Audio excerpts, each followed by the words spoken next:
यह कहानी बादशाह अकबर के जमाने की है। एक बार एक व्यापारी अपने किसी काम से कुछ दिनों के लिए प्रदेश से दूर गया हुआ था। जब वह अपना काम खत्म करके घर पहुंचा तो देखता है कि उसकी पूरी तिजोरी खाली है।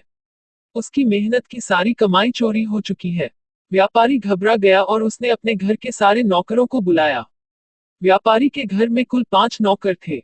व्यापारी की एक आवाज पर सारे नौकर उसके सामने आकर खड़े हो गए।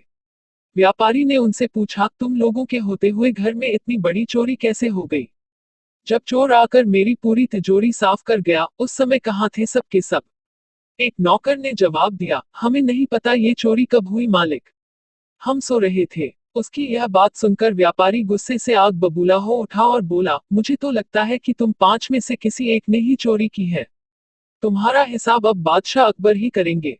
यह कहता हुआ वो महल की ओर चल पड़ा। बादशाह अकबर अपने दरबार में बैठकर जनता की समस्या सुन रहे थे कि तभी व्यापारी वहां पहुंच गया।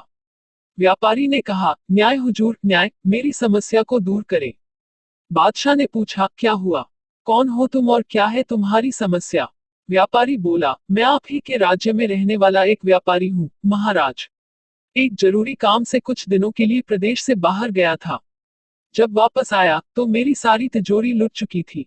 मैं बर्बाद हो गया, हुजूर, मेरी मदद करें। यह सुनकर बादशाह ने व्यापारी से कुछ सवाल पूछे, जैसे कितना सामान चोरी हुआ, क्या उसे किसी पर शक है आदि। सवालों के जवाब मिलने के बाद अकबर ने व्यापारी का मामला बीरबल को सौंप दिया और कहा कि असली चोर को पकड़ने में बीरबल उसकी मदद करेंगे। अगले दिन बीरबल व्यापारी के घर पहुंचे। उन्होंने सभी नौकरों को बुलाया और उनसे पूछा कि चोरी की रात वो सभी कहाँ थे। सभी ने कहा कि वो व्यापारी के घर में ही रहते हैं और उस रात भी व्यापारी के घर में ही सो रहे थे।